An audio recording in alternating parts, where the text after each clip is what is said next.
How do you explain when things don't go as we assume? Or better, how do you explain when others are able to achieve things that seem to defy all of the assumptions? For example, why is Apple so innovative? Year after year after year after year, they're more innovative than all their competition. And yet, they're just a computer company. They're just like everyone else. They have the same access to the same talent, the same agencies, the same consultants, the same media. Then why is it that they seem to have something different? Why is it that Martin Luther King led the civil rights movement? He wasn't the only man who suffered in a pre-civil rights America, and he certainly wasn't the only great orator of the day. Why him? And why is it that the Wright brothers were able to figure out controlled powered manned flight when there were certainly other teams who were better qualified, better funded, and they didn't achieve powered manned flight, and the Wright brothers beat them to it? There's something else at play here. About 3.5 years ago, I made a discovery, and this discovery profoundly changed my view on how I thought the world worked, and it even profoundly changed the way in which I operate in it. As it turns out, there's a pattern. As it turns out, all the great and inspiring leaders and organizations in the world, whether it's Apple or Martin Luther King or the Wright brothers, they all think, act, and communicate the exact same way, and it's the complete opposite to everyone else. All I did was codify it. And it's probably the world's simplest idea. I call it the golden circle.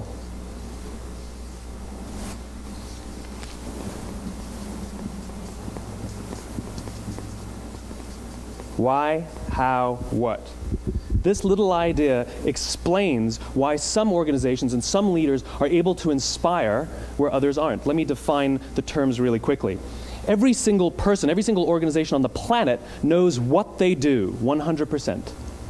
Some know how they do it, whether you call it your differentiating value proposition or your proprietary process or your USP. But very, very few people or organizations know why they do what they do. And by why, I don't mean to make a profit. That's a result. It's always a result. By why, I mean what's your purpose? What's your cause? What's your belief? Why does your organization exist? Why do you get out of bed in the morning? And why should anyone care? Well, as a result, the way we think, the way we act, the way we communicate is from the outside in. It's obvious. We go from the clearest thing to the fuzziest thing. But the inspired leaders and the inspired organizations, regardless of their size, regardless of their industry, all think, act, and communicate from the inside out. Let me give you an example. I use Apple because they're easy to understand and everybody gets it. If Apple were like everyone else, a marketing message from them might sound like this: we make great computers. They're beautifully designed, simple to use, and user-friendly. Want to buy one? Meh. And that's how most of us communicate. That's how most marketing is done, that's how most sales is done, and that's how most of us communicate interpersonally. We say what we do, we say how we're different or how we're better, and we expect some sort of behavior, a purchase, a vote, something like that. Here's our new law firm. We have the best lawyers with the biggest clients. We have, we always perform for our clients, do business with us. Here's our new car. It gets great gas mileage. It has, leather seats. Buy our car. But it's uninspiring. Here's how Apple actually communicates. Everything we do, we believe in challenging the status quo. We believe in thinking differently. The way we challenge the status quo is by making our products beautifully designed, simple to use, and user-friendly. We just happen to make great computers. Want to buy one? Totally different, right? You're ready to buy a computer from me. All I did was reverse the order of the information. What it proves to us is that people don't buy what you do, people buy why you do it. People don't buy what you do, they buy why you do it. This explains why every single person in this room is perfectly comfortable buying a computer from Apple. But we're also perfectly comfortable buying an MP3 player from Apple, or a phone from Apple, or a DVR from Apple. But as I said before, Apple's just a computer company. There's nothing that distinguishes them structurally from any of their competitors. Their competitors are all equally qualified to make all of these products. In fact, they tried. A few years ago, Gateway came out with flat screen TVs. They're eminently qualified to make flat screen TVs. They've been making flat screen monitors for years. Nobody bought one. And Dell came out with MP3 players and PDAs. And they make great quality products, and they can make perfectly well-designed products, and nobody bought one. In fact, talking about it now, we can't even imagine buying an MP3 player from Dell. Why would you buy an MP3 player from a computer company? But we do it every day. People don't buy what you do, they buy why you do it. The goal is not to do business with everybody who needs what you have. The goal is to do business with people who believe what you believe. Here's the best part. None of what I'm telling you is my opinion. It's all grounded in the tenets of biology, not psychology, biology. If you look at a cross-section of the human brain, looking from the top down, what you see is the human brain is actually broken into three major components that correlate perfectly with the golden circle. Our newest brain, our Homo sapien brain, our neocortex, corresponds with the what level. The neocortex is responsible for all of our rational and analytical thought and language. The middle two sections make up our limbic brains, and our limbic brains are responsible for all of our feelings, like trust and loyalty. It's also responsible for all human behavior, all decision-making, and it has no capacity for language. In other words, when we communicate from the outside in, yes, people can understand vast amounts of complicated information like features and benefits and facts and figures. It just doesn't drive behavior.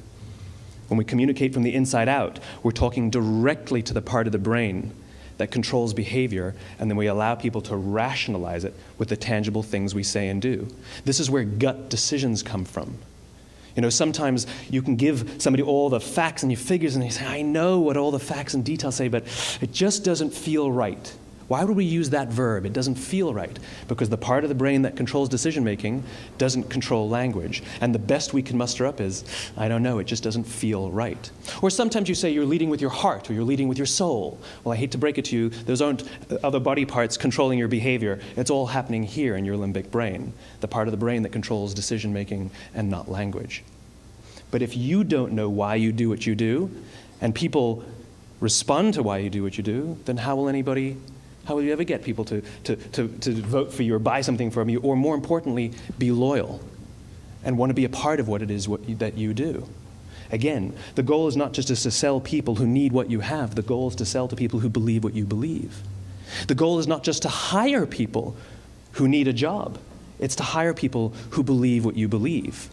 I always say that, you know, there's if you hire people just because they can do a job, they'll work for your money. But if you hire people who believe what you believe, they work for you with blood and sweat and tears. And nowhere else is there a better example of this than with the Wright brothers. Most people don't know about Samuel Pierpont Langley. And back in the early 20th century, the pursuit of powered man flight was like the dot-com of the day. Everybody was trying it. And Samuel Pierpont Langley had what we assume to be the recipe for success. I mean, even now, you ask people, why did your product or why did your company fail? And people always give you the same permutation of the same three things. Undercapitalized, the wrong people, bad market conditions. It's always the same three things. So let's explore that. Samuel Pierpont Langley was given $50,000 by the War Department to figure out this flying machine. Money was no problem. He held a seat at Harvard and worked at the Smithsonian and was extremely well connected. He knew all the big minds of the day. He hired the best minds money could find, and the market conditions were fantastic. The New York Times followed him around everywhere, and everyone was rooting for Langley. And how come we've never heard of Samuel Pierpont Langley? A few hundred miles away in Dayton, Ohio, Orville and Wilbur Wright.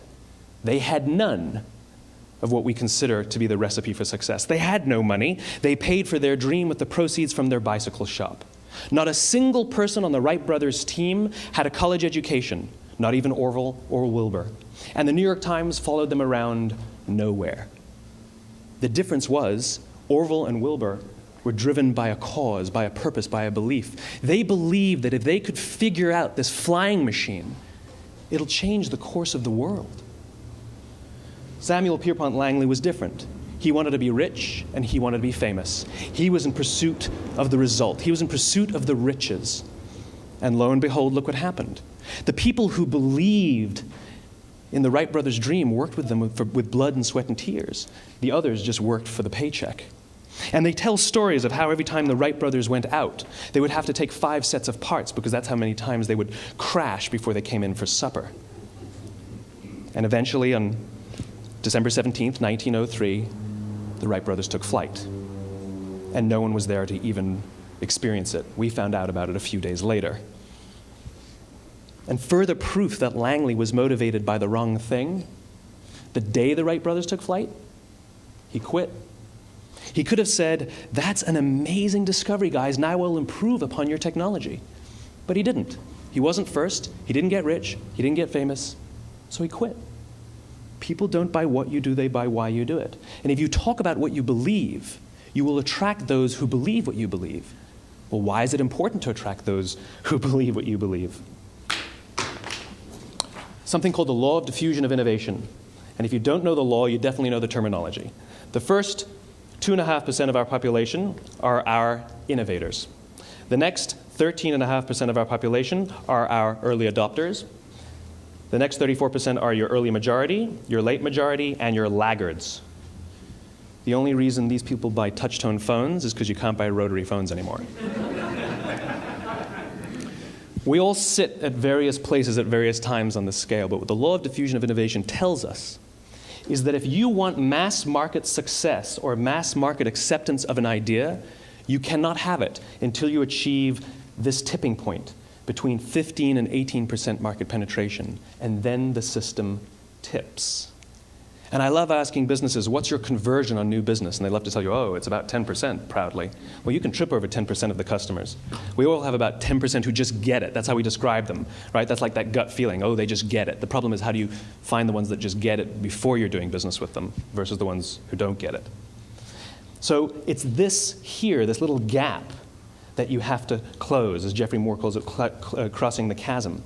Because you see, the early majority will not try something until someone else has tried it first. And these guys, the innovators and the early adopters, they're comfortable making those gut decisions. They're more comfortable making those intuitive decisions that are driven by what they believe about the world and not just what product is available. These are the people who stood online for 6 hours to buy an iPhone when they first came out, when you could have just walked into the store the next week and bought one off the shelf. These are the people who spent $40,000 on flat-screen TVs when they first came out, even though the technology was substandard. And by the way, they didn't do it because the technology was so great. They did it for themselves. It's because they wanted to be first. People don't buy what you do, they buy why you do it. And what you do simply proves what you believe. In fact, people will do the things that prove what they believe. The reason that person bought the iPhone in the first 6 hours, or stood in line for 6 hours, was because of what they believed about the world and how they wanted everybody to see them. They were first. People don't buy what you do, they buy why you do it. So let me give you a famous example, a famous failure and a famous success of the law of diffusion of innovation. First, the famous failure. It's a commercial example. As we said before a second ago, the recipe for success is money and the right people and the right marketing conditions, right? You should have success then. Look at TiVo. From the time TiVo came out about 8 or 9 years ago to this current day, they are the single highest quality product on the market. Hands down, there is no dispute. They were extremely well-funded. Market conditions were fantastic. I mean, we use TiVo as a verb. I TiVo stuff on my piece of junk Time Warner DVR all the time. But TiVo is a commercial failure. They've never made money. And when they went IPO, their stock was at about $30 or $40 and then plummeted, and it's never traded above 10. In fact, I don't think it's even traded above 6, except for a couple of little spikes. Because you see, when TiVo launched their product, they told us all what they had. They said, we have a product that pauses live TV, skips commercials, rewinds live TV, and memorizes your viewing habits without you even asking. And the cynical majority said, we don't believe you, we don't need it, we don't like it, you're scaring us. What if they had said, if you're the kind of person who likes to have total control over every aspect of your life, boy, do we have a product for you. It pauses live TV, skips commercials, memorizes your viewing habits, etc., etc. People don't buy what you do, they buy why you do it, and what you do simply serves as the proof of what you believe. Now let me give you a successful example of the law of diffusion of innovation.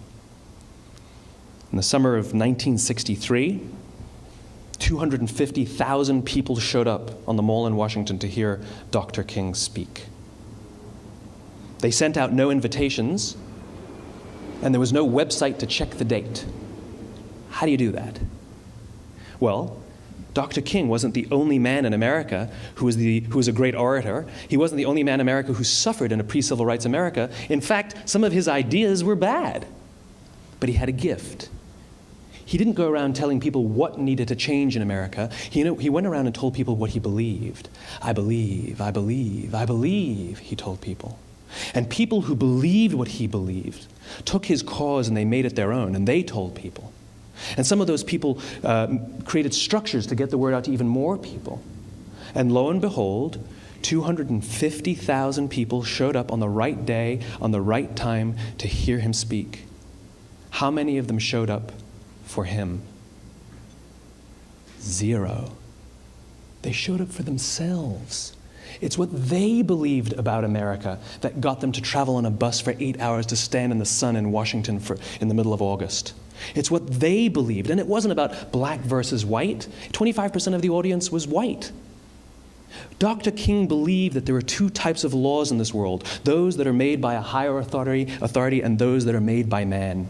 And not until all the laws that are made by man are consistent with the laws that are made by the higher authority will we live in a just world. It just so happens that the civil rights movement was the perfect thing to help him bring his cause to life. We followed him not for him, but for ourselves. And by the way, he gave the I have a dream speech, not the I have a plan speech. Listen to politicians now with their comprehensive 12-point plans. They're not inspiring anybody. Because there are leaders and there are those who lead. Leaders hold a position of power or authority, but those who lead inspire us. Whether they're individuals or organizations, we follow those who lead, not because we have to, but because we want to. We follow those who lead, not for them, but for ourselves. And it's those who start with why that have the ability to inspire those around them or find others who inspire them. Thank you very much.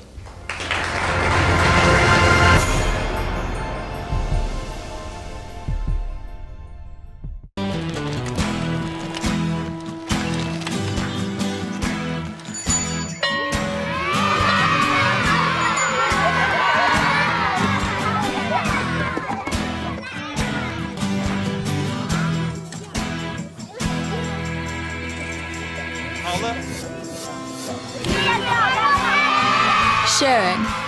That's video on the Human Network. Siska, welcome to the Human Network.